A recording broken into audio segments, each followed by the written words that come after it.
leather gloves, we're slapping in hams. Popcorn and peanuts, we're working the stands. Pink cotton candy, love on a stick. Was chasing the beer that circled the lips. Play ball,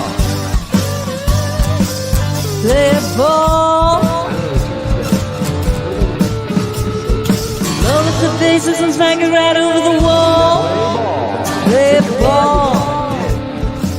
You know what? I've been Hey! Good evening, ladies and gentlemen. Welcome to Laughter Saves Lives Live. You're going faster than me today. Oh, sorry. It was a little junk. Let's do it again. Try to do it together.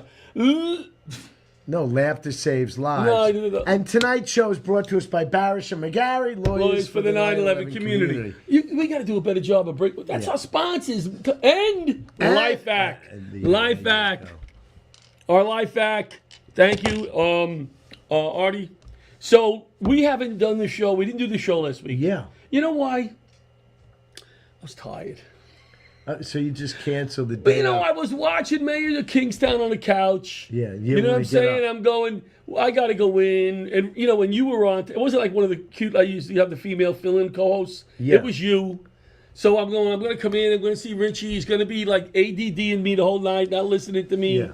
Your eyes go, you know, do you know that your eyes actually, look at me. I'm sorry, what?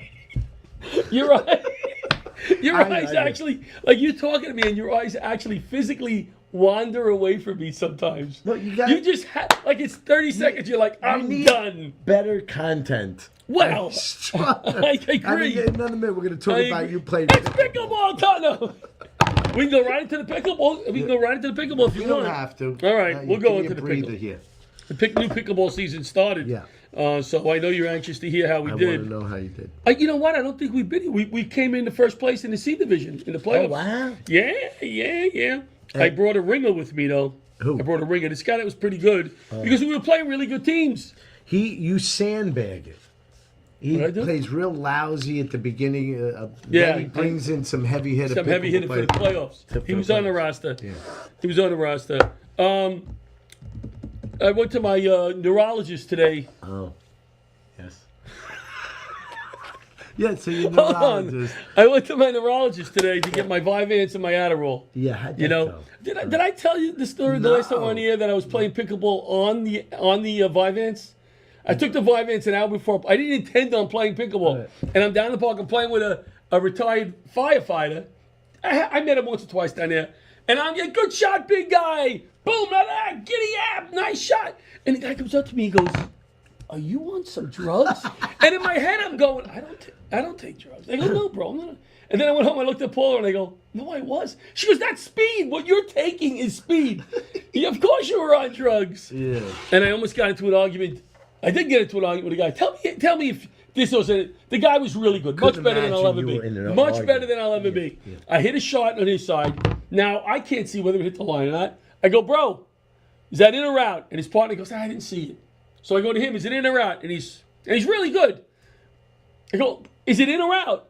And he's like, I go, "All right, in." Because we will lose by. I go in. Next ball I hit, he goes back there. He goes, "Long." Now we're even. Wow. And I go, "What'd you say?" And he goes, "What?" I go, "What'd you just say?" "What do you mean now we're even?" I said, "I asked you if it was in or out. And you sat there like a stunad. And now you're throwing it back at me with the undertones? You're giving me undertones?" But I'm smiling and laughing the whole time when I'm saying this. I'm not saying it in an angry way. Yeah. So after the game, we're talking. I said, "All right." So I leave it, and he goes, "Don't step on the line." Did you punch him in the mouth? That's what a real man would do, am I right? I did take off my glasses, and when I took them off, I go, "This guy's maybe going to think I'm going to fight." I'm not going to fight. You know? Yeah, take off your shirt, your glasses, put your drink down. I got my SpongeBob undies on. That's intimidating. That's an excellent story. Yeah, that was good. Halloween. Did you dress up this year? You dressed up for the place, right? Yeah. Well, it's actually become a part of me. We're talking about Rodeo Ricky. That's me, you know. But you don't dress up as Rodeo Ricky at Halloween. Don't you do the guy in the booth making fun of people? This is the first night I'm not dressed like Rodeo Ricky. I go to dinner like that. It helps me with free to get into the character, stuff. like all the actors making millions of dollars. It's like I like to think of it as going down to the commissary. at NBC or something. And, it's very sexy. In costume. You go home, you walk in with that costume, Rodeo Ricky. Your wife it. is all over you. I bet that Rodeo. She loves that guy, right? Especially if the tooth is knocked out. Oh, yeah. She wants to ride that Rodeo Ricky. Come on in, Rick. Yeah. You want to hear something nice that happened to me today? Sure. I went when I went to the doctor this morning. There was an older gentleman there, and he saw I had on the FDNY shirt because that's what I do when I want to get free stuff. I wear the FDNY shirt. So he comes over to me and he goes, "We're still on a job," and he must be, I would say, late 80s. I go, "No, I retired." He goes, "Oh," he goes, I was on a job." I go, "Oh, glad you're enjoying retirement, right?" He goes, "Yeah." He goes, "Oh, I want to show you something." Pages through his wallet, and he comes out with a picture of a very, I'm going to say, famous from my day firefighter, Terry Hatton. Oh. He was in rescue trainer, and I only worked with him because one night in 24 truck, I was detailed, he was detailed as captain. And usually when an officer's detailed for the night, it's not his regular company. So he may not do a drill, right? But he was a passionate guy, and he did a drill with us. It was like intense, and he really was into it, And I looked at his dad, and I said, I only worked with him one night, but I'll never forget him. I said he really impact. He didn't have to do this drill that night, and he really cared. He really cared. And his father looked at him. He goes, "Thank you very much for telling me that story. That meant a lot to me." And I walked out. So it was a really cool moment. It was a really cool moment. That's Terry Hatton. Cool. So that was him with Terry Hatton. He was the dad of Terry Hatton. He was the dad. Oh, I got you. He was also on the job. Wow. Did we talk about the whole corned beef situation a few weeks ago with the corned beef sandwich? I know I brought it up. It was probably one of the other co-hosts. Yeah. I went to the place in Long Beach. Make a long story short, let me have a corned beef with mustard. If I'm saying with mustard, that means I want to taste the mustard. Right. Don't give me a little bit. I didn't say a little bit of said mustard, right? Yeah. So I was all disgusted with that. I went back the next time and I go, "Bro, can you give me a lot of mustard?" He gave me some on the side. It was all good. Yeah. So Ben's. Of course. You get a pound of corned beef. It's like $25. You know what they all do? More than that. They make the bread is smaller now. Yeah. No. Right? Remember it used to be like this, cut here. Now the bread is small, and they put really. That's the. So anyway, a pound of corned beef in Ben's, it's like, I don't know what it is. It's $30, $40, whatever. What? Well, my daughter calls me and never gave me back my credit card the other day. And she says, "We're going to Ben's. We're going to get something for Mom. Is that okay, Dad?" Nice. They asked me if you use the card. Sure. She said, "Sure, but my two daughters, that's nice. Get something for Mom." And I said, "You know what? Bring me home a half a pound of corned beef. I'm going to have a sandwich or whatever." I come home. I open the refrigerator. Out falls this block of corned beef, like this friggin' thick. What? And I go in the other room and I go, "What did you get?" She goes, "Oh, I got 2 pounds." I go, "How much was that?" $80, whatever it was. I go, "I asked for half a pound," because she had my card.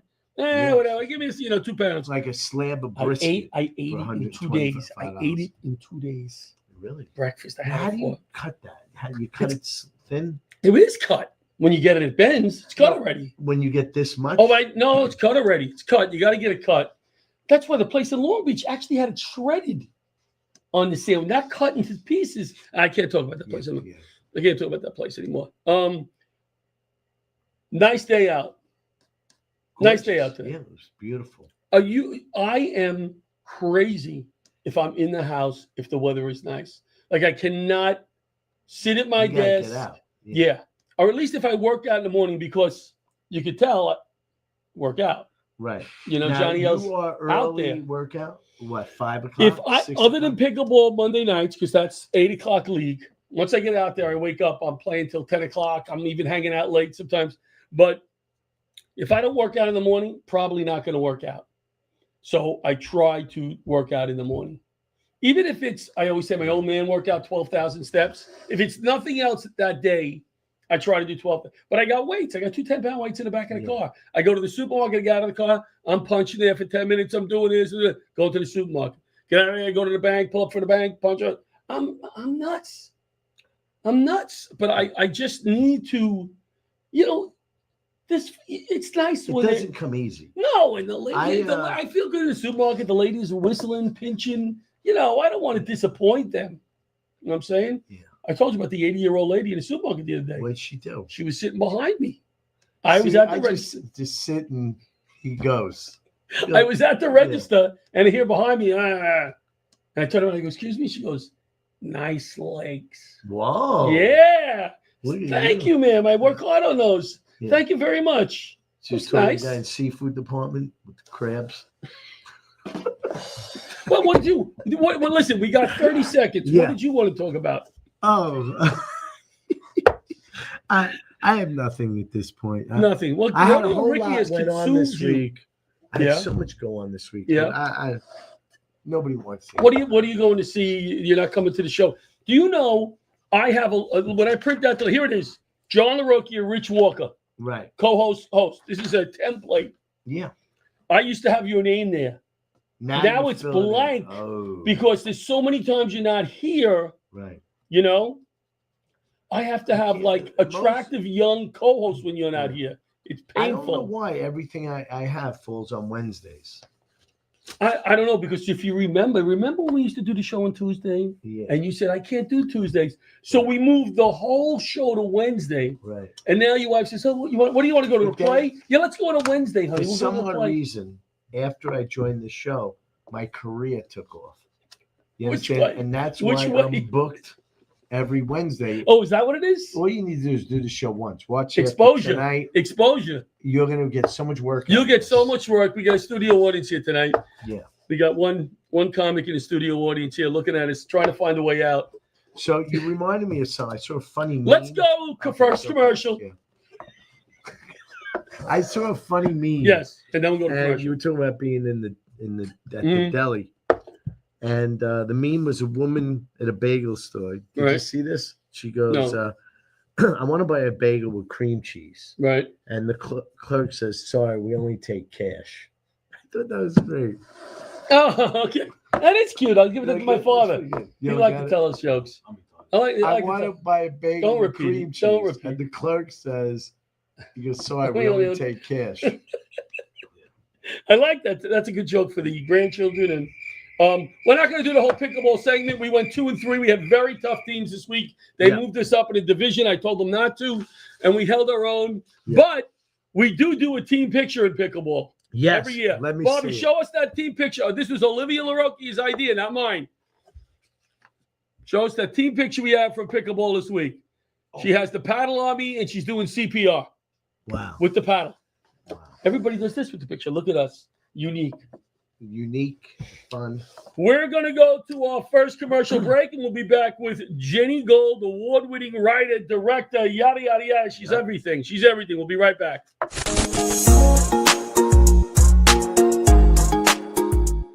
This is personal to me. I'm John Field, 9/11 responder and advocate. I walked the halls of Congress for 20 years. You, too, may qualify for the same 9/11 benefits as I do. It's true. It's the law. If you were south of Canal Street and you had any of the 69 cancers linked to 9/11, you may qualify for compensation up to $250,000 and free health care. Sadly, only 10% of you have enrolled. Access what you are owed. Call now to find out if you qualify. I fought side by side with Barasch and McGarry for 2 decades in Washington, D.C. to get benefits for all victims, not just responders. You owe it to yourself to call Barasch and McGarry, lawyers for the 9/11 community. I trust them. So can you.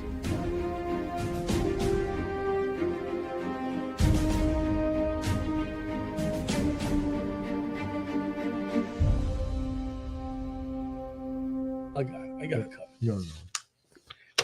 And we're back with Laughter Saves Lives. Live, Strong Island Television, Paradise Studios, beautiful Massapequa, right by the Long Island Railroad. Yeah. Well, this mentioned lady I met her years ago at a pitch festival in L.A. Took a liking to me. I took a liking to her. We've been in touch ever since. She's an award-winning writer, director, and there was something else I wanted to say about her, but let's bring out Jenny Gold. There she is from Ireland. Thanks for having me. Of course, always, my darling. You have a special place in my heart. And as you do me. I was hoping you were going to say that. Something like that. Hoping you were going to say that. Usually, Although I did like that bagel joke. You did like it? I liked it. Yeah, I'll steal that one. She can use that. You didn't write that. No, I didn't write that. No, I didn't write that. So, how are you, my dear? What's going on right now in your life? Are you working on anything really cool? Yeah, I'm working on a couple things. I've got a documentary that I'm editing right now that we're finishing. Good. About a young sports team, and it's kind of interesting. It's kind of a drama, sports comedy thing. What's the name of the team? Is there a name? Is there a name of the project? It's about a sport called power soccer, which is soccer. Yeah, that's the thing that we're trying to change. It's the only sport for people that use power wheelchairs. Okay, now, once you said that, I'm going to tie this right in. Why? Judy is an award-winning director. She's in a wheelchair since you said in the 4th grade, right? Second grade, 4th grade. Okay, so just in my head, just thinking about that, that's got to be a little difficult being in a wheelchair and directing. I mean, it's impressive. It's impressive. Well, I have my director's chair with me all the time. All right. I get to set 12 miles an hour quicker. So I can. That's right. That's right. People, and don't give up on my project. I know I still owe you something. I have a soft spot in my heart for firemen. So, ever since I was a kid, I was an honorary MO hat from the Miami firefighters. From the Jerry Lewis telethons. I was there. You were there? I was there like mascot. Wow. That's impressive. But yeah, the other thing I'm working on is a feature. It's going to be 3D. It's a fun film that stars Casper Van Dien, his daughter, Jason Mewes, Barry Boswick. Barry Boswick from... What is he famous Rocky Horror Picture Show. Yeah. And he was also in that TV show. Damn it, Janet. I'm thinking of somebody else. He's Brad from Rocky Horror Picture Show. Rocky Horror Picture Show? No, not Rocky. He was Brad. He was Brad, yeah. Yeah. With Jane. It's about killer cockroaches that attack a college campus. In 3D, so the roaches will be flying at the audience. It should be a pretty cool event movie. What is one of the most challenging projects you ever worked on, where you started the project, you're like, oh, I don't know if we're going to be able to finish this, that, whatever it was? That would be this one, because what happened was we shot it, and then the pandemic happened, and then the writer's strike, and all we did. So we got delayed. And I'm sure that people think, she's never going to get it done, but they don't know me really well. Is it hard to train cockroaches? Is it hard to train cockroaches? It is very hard. They're very slippery. Do they cry on cue? They want little trailers. It's really annoying. They're very they're temperamental. I had the opportunity to do a low budget horror film. And I really don't like the genre that much. And I thought, what freaks me out the most? And I thought roaches, because no matter how clean your house is in Miami, when I grew up, they'll come out of nowhere and scare you. Yeah. So then when we had all these delays, talking about a hard thing to make, I knew we needed something to revive it, otherwise it would just be on some streaming. Nobody would ever see it. And we've got really good, it's fun because I was able to kind of do homage for films that I love. So I have a shower psycho scene where I storyboarded Psycho, and I'm really proud of it. It matches really pretty good, considering I didn't have what Hitchcock had, which was a movable set. Right. I had low budget, so I had a real bathroom. But it matches pretty good. I'm really proud of it. And then, but it's been challenging because there's VFX roaches. Now I'm adding the element of 3D because I think that takes it to a whole. It was never really intended to be a what it can be now, which is an event theatrical movie. When Cocaine Bear came out, everybody was talking about it even before. I mean, everybody knew about it. Mm-hmm. And then you went and it was like, yeah, it's okay. Right. But for a long time, James Cameron has been pushing 3D as depth. So not like in your face, but it's 3D. You can see the depth. Uh-huh. Like, I'm gonna wear the stupid glasses. I want something flying at my face. Yeah. I want the fun. Right. The other people in front of you. Yeah. So Now, you shoot in different film for 3D. It's a different film, right? there's a lot of different ways of doing it. But my husband had worked on Piranha 3D, and it was a conversion. So shot with one camera, then converted. Oh. So I knew that was possible. And when I knew I had to revive the film, I was like, why can't we do the same thing? And I looked into it. I found the right people, and yeah, that's what we're doing. If I can manage to get the sucker done, it's tricky. I want to just get back I'm a sure second. you'll get it Have there. any young directors who are in your similar situation, maybe they're in a wheelchair, whatever, come to you for advice and direction? It's interesting because even today, I'm the only wheelchair using director in the Directors Guild of America. Really? However, Ben Lewin, who did the films, lots of films and TV, one of the films was The Sessions, which got a lot of attention. Yeah. He's a friend, a mentor. He uses crutches, Canadian crutches. So we were like the only two visible disabilities. And I kept saying, we have at the DGA Women's Steering Committee, African American Steering Committee, Latino Steering Committee, etc. Women. But I kept saying, we need one for disabled directors. And they would say, well, it's just you and Ben, and you can, join the Women's Steering Committee. And for years, it was like that. And then finally, like 2 years ago, I just got extra time and a burr in my saddle, as it were, and I decided to try again. And Leslie Lincoln Glatter was our new president. And I went after it and pushed, got Peter Fairley to get on my side and a bunch of powerful directors, and David Nutter, who directed, Band of Brothers. He did the Red Wedding episode of Game of Thrones and a lot of Game of Thrones. He came out that he had Parkinson's. So then like the train started moving. Right. And we pushed and we got it approved. It's official now. Now there is a DGA Disability Committee, and now people are coming out of the woodwork. Right. Wow. I figured if they have somebody to look up to, so well, they're not really wheelchair. You've been doing this a long time.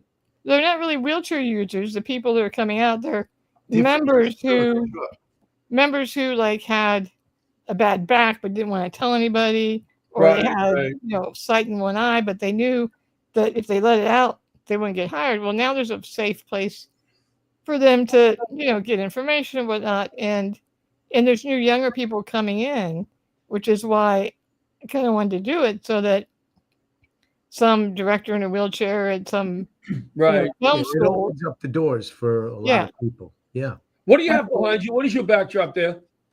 That's the MGM Lion. Yeah. No, go ahead. Tell us.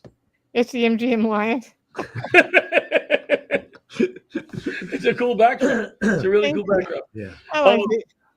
So hopefully I'm coming back out there to do a few shows next year. We're trying to. Good. I'm actually our contact right now, on top of a few comics that we know, is Obababa Tunde is a big supporter. Yeah.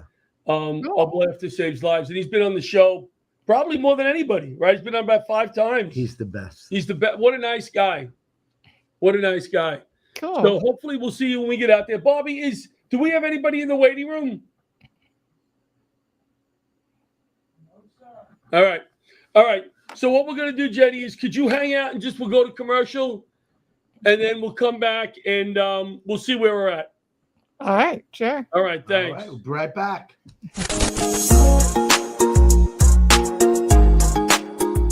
This is personal to me. I'm John Field, 9/11 responder and advocate. I walked the halls of Congress for 20 years. You too may qualify for the same 9/11 benefits as I do. It's true, it's the law. If you were south of Canal Street and you had any of the 69 cancers linked to 9/11, you may qualify for compensation up to $250,000 and free health care. Sadly, only 10% of you have enrolled. Access what you are owed. Call now to find out if you qualify. I fought side by side with Barasch and McGarry for 2 decades in Washington, D.C. to get benefits for all victims, not just responders. You owe it to yourself to call Barasch and McGarry, lawyers for the 9/11 community. I trust them.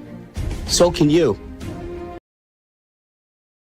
And we're Back. We're Laughter Saves Lives.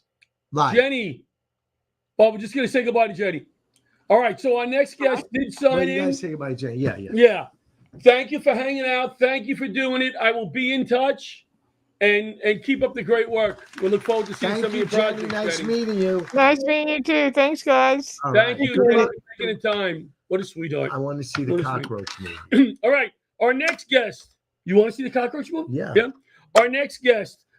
She Thanks is. for helping me out. Yeah, Hero Episodes, A Right Oh, to yeah. Heal, 2 charities she's involved with, 2 fundraisers, 2 organizations. Her name is Lisa Regina. Let's bring her out. You got me nervous. I didn't see you in the waiting room. You got me nervous. Oh, don't be nervous. I had a team meeting on Zoom before this, but thanks for having me. Oh, Yeah. all right. She had the team meeting and then she had to do this, right? I love this. She's watching the first part of the show and she's going, how can I get out of this? Maybe if I don't sign in, they won't look for me. We found you, though. We found you. I called you. So we met briefly when I gave my talk at the VFW in Jersey that day. Yes. Right? I tried to take what you sent me in your bio and get it down to some key points. And I got still 4 paragraphs here. Wow. And the sad part is I got my Army veteran coming on next. He did 20 years, 2 combat, and I got 1 line for him, and I got 800 lines 4. for you. So I should have had more lines for That him. doesn't seem right. Let's start with why you got involved with the Right to Heal. Okay. What do you do there? A Right to Heal. I always do that because it's WRIT, A Right to Heal. And you know who you're talking to, so she had to see how she did that for me. Yes. If that was just you, she would have said he knows, but Yeah. I was an idiot. Go ahead. So that's my 501c3, my nonprofit. I founded it in 2006, a year following my assault. My assault was April 2nd, 2005 in New York City. I was 2 months away from getting married. So it was my then fiance who assaulted me, and things came literally to a crashing halt. I'm lucky to be alive, concussion, fractured pelvis, contusions. I was thrown from the vehicle onto Houston Street. So, how long were you with this guy, and he showed no signs of any of this? He had a short fuse. I was used to loud Italian families because I come from a big Italian family. Yeah. So I don't think I really saw the red flags like most of us that are in these dysfunctional, abusive relationships. You don't see it until you look back and go, that was the first time he physically hit me and the last. So good for you. Thank you. And a year later, it took a lot of healing. Domestic violence group therapy, hearing other stories is really important. It makes you feel less alienated, less alone. Yeah.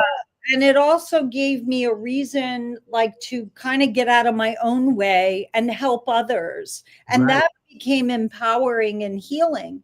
And I invited the ladies to my apartment in New York City for a little writing circle, and I shared with them how writing helped me.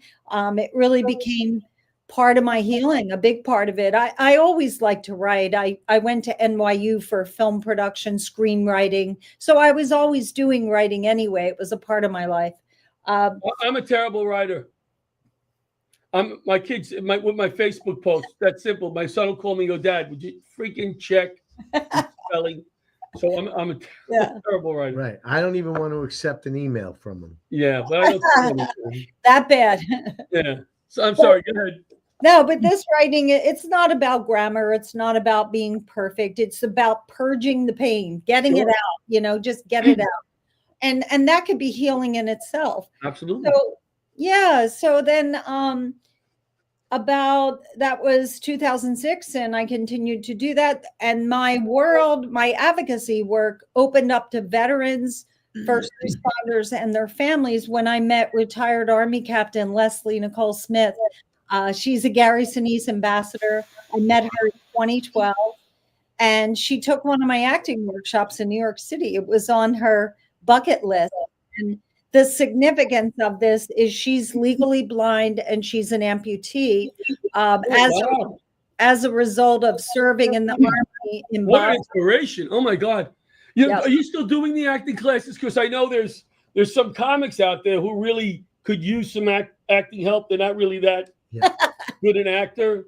I only coach on Zoom privately. Like I have a select few actors that I coach. I really am focused on my nonprofit. No, I would be more than happy. I'm kidding, Lisa. More than happy to help. You're busy.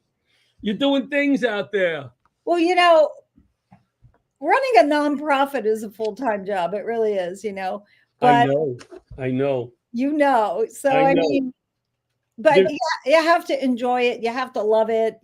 When you're helping other people, I always say, like, it makes my soul sing. It does. You're right. There's something in here also that jumped out. Something about a drone operator. Yes, I became a Part 107 commercial drone pilot. I love flying drones. I use it in filmmaking. And what I noticed on my film sets, when I brought Captain Smith onto my film set, she loved it. She said, Lisa, I haven't felt this camaraderie since I served. And she was on set with us in Queens for 14 and a half hours. Wow. And I was doting over her, and she said, look, I served in the Army. You don't have to pamper me. I love this. I love the camaraderie. I miss this so much. So that's when the light bulb went off, and I started to think, I wonder if other veterans would feel the same way as Leslie. So the next couple films that I produced, directed, wrote, short films, low budget, I invited veterans on set as cast and crew. And sure enough, I had Vietnam veterans. I had veterans that had just returned from Afghanistan, and they all had they all enjoyed being on set. They said the same thing: the teamwork, the mission, the camaraderie. I want you to meet somebody. This is our comic tonight, but he was also a veteran, 20 years in the military, in the Army, 2 tours in. Come on over, Peter. I had 4 deployments. I had Bosnia in 99. Am I too close to you? I like it. Bosnia in 99, Kosovo in 2001, 2003 in Iraq, and 2005 Fallujah. Hero. Yeah. And he's a hysterical comedian and actor. I'm not an actor. Thank you for your service. I'm good at being an idiot. Oh, yeah. People I just thought it was appropriate because you're talking about all this, and I just met him today, and I'm so impressed with him. That's perfect. If he has a question for you, whatever, and we'll go into some funny in a little while.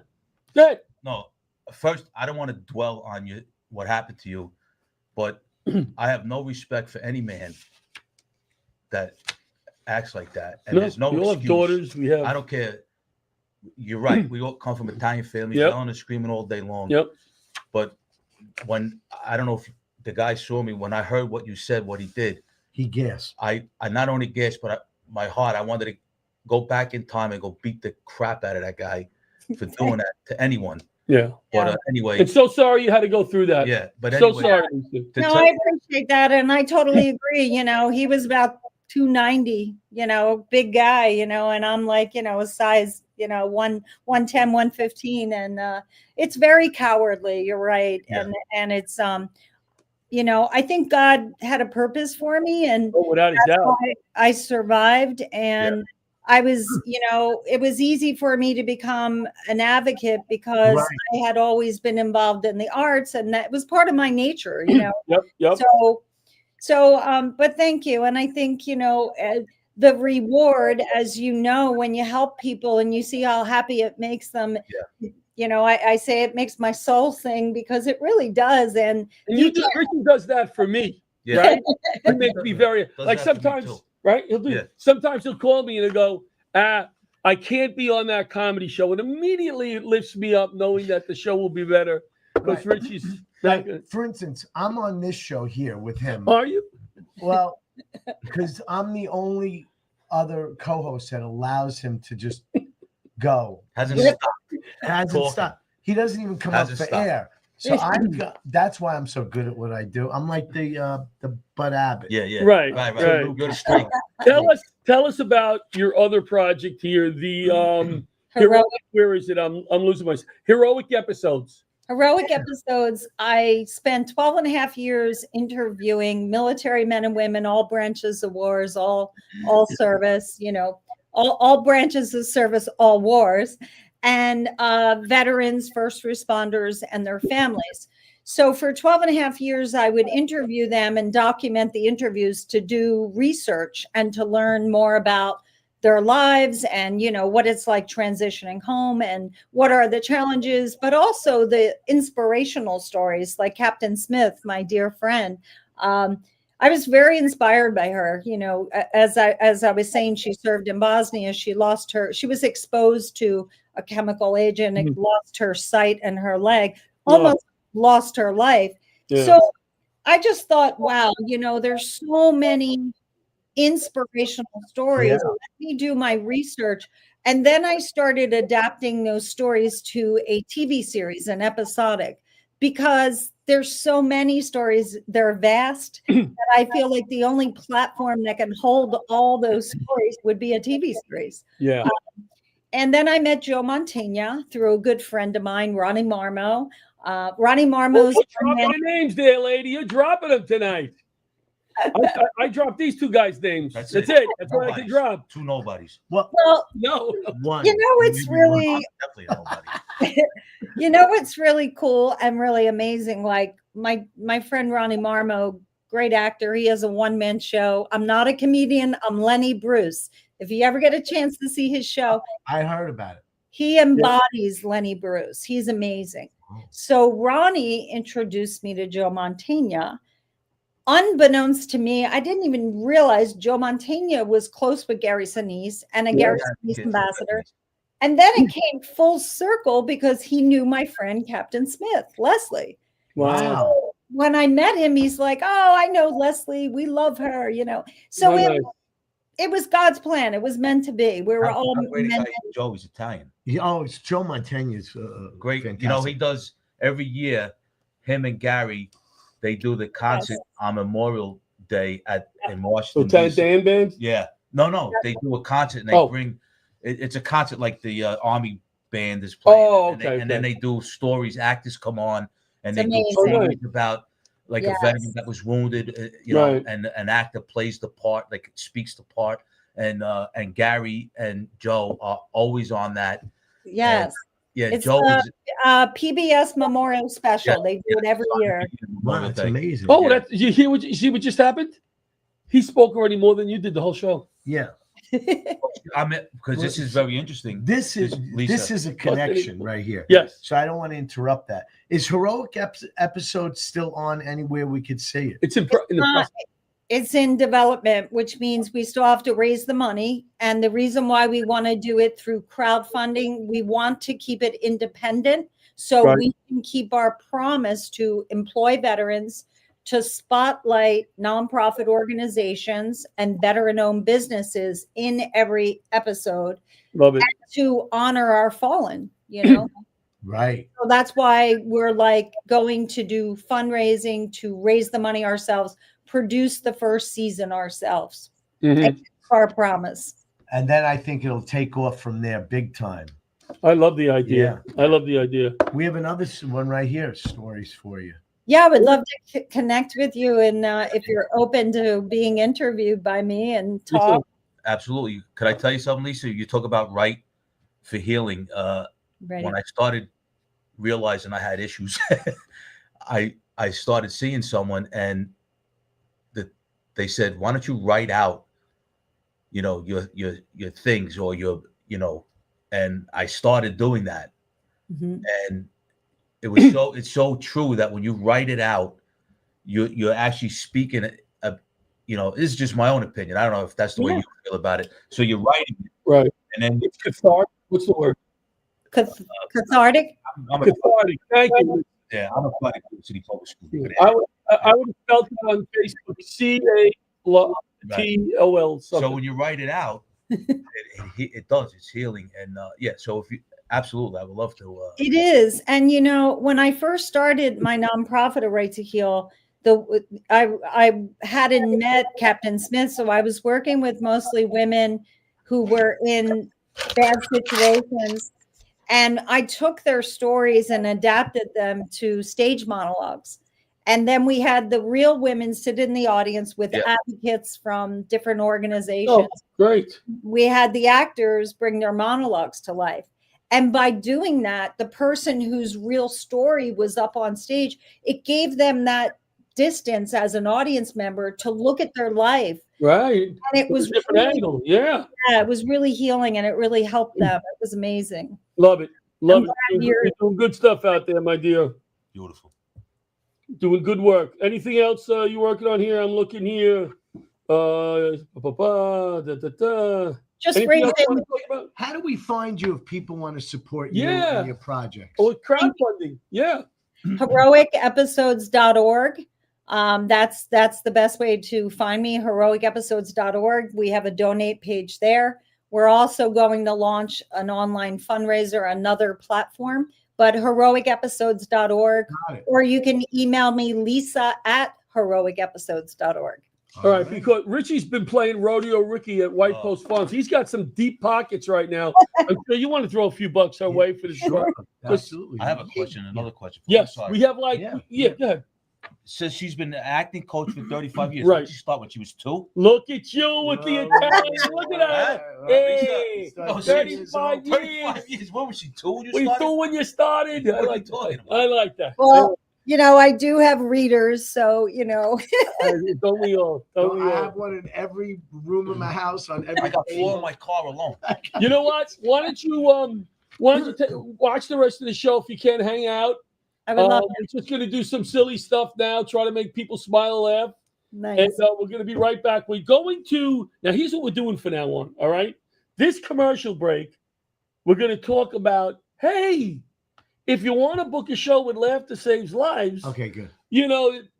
Fundraisers, football, right? So we're gonna do the commercial live. All right. All right. And the Bobby's gonna record it because we're gonna be on take 1, so perfect. Got it. All right. Good. How many times have we rehearsed this? 0. We don't need to read it. It's horrible. It's gonna be a mess. Lisa, all right. wait till you see this. So we're gonna break for this commercial break for Laughter Saves Lives comedy. Yeah. Hey, Ronnie Marmo here, and I just had a fantastic time with Teresa on her talk show Tea Time. Make sure you're checking it out. Ronnie. We're back. So listen, if people out there, you want to book a show for any charity, any fundraiser, come to LaughterSavesLives.org. We do the full production from beginning do everything. to end. We take care of it all. Very reasonably priced because I know what the comedians get paid. Well, so if you're on the show, we have a smaller budget, but the regular comics that we use, we got to pay a few more bucks. Yeah. But it's a good, solid. Should I be pointing? What are you doing for me? Are you pointing? You're in the commercial, you know. She's just laughing. Yeah, I'm so laughing because I never expected to see Ronnie Marmo, my friend. I'm like, nice surprise, right? He paid us to put him on. Yeah. He was like, "Oh, I thought this was going to be a disaster. Thank God they showed Ronnie to me." Yeah, that's you know. So yeah, if you want to book a show, contact us. It's a ball. It's an easy night. Just get people to come. I bring professional comics. Some of them work the Borgata. Some of them work White Post Farms. There's Rodeo Ricky. TV productions. Yeah. We have a ball. We're starting the Heroes Tour. So we're gonna have all veterans, first responders, healthcare workers. What am I missing? Teachers, comics on the shows. Who are funny? They're funny first, and then they're this on the side. So that's laughtersaves.org. All right. That was a commercial? That was a horror, as my grandmother would say. Bravo. Lisa thought it was good. Lisa said it was good. She's an a acting coach director, for a 35 producer. years. She knows quality. Yeah, and what was the other lady name? Jenny? Jenny, she must love this commercial too. Directing of the head of the whole thing in LA. Yeah, yeah, and now Lisa's saying right now, she's in the guild. Yeah. You know, I said I wouldn't come back and teach acting, but that was so bad. I gotta get John. And she did it nice to Richie. She just like, I don't do it. I only have personal clients. Like in other words, Richie. If you would have did that, Lisa. We would have felt more. I used to coach all day long, and you know, I get too much enjoyment out of helping others, and that's why the nonprofit and heroic episodes is my focus. There you go. Well, it was a pleasure having you, my dear. I agree, Lisa. We're going to stay in touch. Yes. Hopefully we can do some stuff together. All right. I would love to get in. Yes, we're gonna give you her contact. Yes. You got it. All right. Have a nice night. Thank you for joining us. So now you were supposed to follow that wonderful commercial. Writing. That's what we got to do in the future. Writing. So if you ever co-host the show, let's say Richie's not here. Can't make it. Richie's not here because Wild Ricky at the farm. because he's Wild Ricky or his wife and him. He goes, wife, we're going to the movies or we're going to see a play. It's always something. All right, so let me say one thing. Yes. Right here about our guest. I have been hearing so much about you since you started, how naturally funny he is. And I said, it's impossible. There's no true improv. You know, it's written and scripted. And then I saw you, and I was right. No, I'm kidding. He saw you walking, and he goes, "It's the other Peter Anthony." I only saw you at your roast. They already had a roast for you. This is how good it is. He's in it. They roast people too soon. They got to build. That's true. A roast is supposed to be 10 years at least. Years in business. At least. I didn't get my roast till 20 years. You were so funny. You were like so he's funny. Got that natural, unbelievable. Funny. He's got that natural funny. You know, he's got that. My whole life, I've been a class clown. Yeah. And I always wanted to be. I always wanted to be an actor too, right? So anyway, whatever. Then I joined the military, and even then, I was the guy. Like that's important in the military to laugh. But I grew up on shows like MASH. Right, everything's funny. So at the time I was in the military, there was no wars going on, so it wasn't a dangerous. Where were you stationed? So I was in Fort Bragg, North Carolina. Right, and that was it. 4 years in Fort Bragg, North Carolina. Nice. Is there a warm up by there? There's a warm up by everything. Like that back then. There's a warm up by everything. No, not back then. No. Oh, not back then. So anyway, I was always the guy. Even in the barracks, we're laughing at with. Did you get in trouble a lot? I didn't get in trouble a lot because I mean, everybody gets in trouble in the military. You can't go in the military without getting in trouble. Right. I always said if you don't get at least one Article 15, Article 15 is like a disciplinary action. Oh. Wow. As if you don't get at least one Article 15, then you're not. They throw a big party for you when you get it. Yeah, it's like, oh, he's got an Article 15. Then they go to the mess hall, they get a cupcake for you, and then it's a big thing. It's like I don't know what would be similar in the fire department, but in the police department, it's probably similar to like a CCRB complaint, like something similar to that. If you don't get one, then are you really in the military? Right. You got to get one. You got to yell at. You got to have a fight with a sergeant. Yell at a lieutenant or something. You have to. Yeah. Misformation. Like they tell, no matter where I've been in the military, there's always a place they tell you can't go to. like, you know, you're going to get robbed, you know, Right, you're going to get VD, That's where syphilis, everybody goes. and everybody goes. It's a natural. You have to go. Why are you telling me not? I'm going. And just I'm by going to get in trouble for going. What kind of places just by going there you can get VD? Oh, there's so many places. Just by going, yeah, walking in the walk door? in, the air hits you. VD. It's on the glass. Yeah. Are you kidding? Yeah. It's just you can't sit on the glass. Yeah. Let him. No, it's fine. Go. So I'm just saying, the military is. It didn't define my life because, you know, obviously I did 4 years come out, but what happened was I worked for the New York City Transit Authority, and I was talking to some older guys. They were Vietnam veterans, and they say, why don't you go in the reserves? And you could, you know, like, you know, at our jobs, like the city, you got to work weekends, holidays, you know, when you first start out, right. You get time off, you get to go away. So I looked into it, and I did. I said, all right, I'll go in the reserves. What happened was I had to change my MOS, though, because they didn't have infantry units here in New York. Okay. MOS is your job in the military. Okay. Military occupational skill. So I have to take an ASVAB test again. I don't know how old I am. I'm 28, maybe 29, going back in. And I said, I'll go back in. I went to the recruiter. I said, I'll go back in as long as I don't have to go through basic training again. I'm not going to go at that age. I couldn't. I was even older than that. I was in the 30s, I think. Yeah. Anyway, I get the ASVAB. He says, why don't you do military police? He goes, that's good. You never get like you do certain deployments, like you go here, but nothing. I get in. Surprise. I get in. And I went to the training for MP school. I did 2 months straight. 2 years later, a year and a half later, get deployed to Bosnia. Right, 1999. Right. Come home. 2001, get deployed to Kosovo. We're in Kosovo during 9/11. Oh boy. Come home. Right now, we don't even. I mean, we know what happened, but we're in Kosovo. Right. You know, that must have been strange. It was the worst feeling because now, and at the time, we couldn't get contact with anybody right away, and we just, you know, everything was no communications and stuff. Then we come home, and they keep my unit on, which they didn't have back then. You want to call it like Homeland Security. What happened was, Von Essen, the fire department commissioner, at the time, they were using Fort Totten as a family. Yes. What do you call it? Grieving center. Like, so he wanted to have a military, even though the park, it's now a New York City park, but he wanted military. But they do have some kind of. They do. They have the reserve. That's what my reserve center was. Oh, okay. Over there. Okay. Yeah. It's a nice island. Yeah, it's beautiful. Yeah. So we were patrolling the gate, the front gate. So now, I mean, people don't realize is President Bush declared martial law at that after 9/11. And crazy crap happened over there at Fort Totten in Bayside. We had a guy come try to crash through the gate one night. We didn't know what to do. We're like, should we shoot this guy? Like, you know, it was crazy. We had because we lost so many in my house. We had a military presence, or was it a police presence, in front of the firehouse for a while. Yeah. And somebody came walking in with a bag. We're doing a drill in the back, and this guy comes walking back with a bag into the firehouse. We're all sitting there like doing a drill.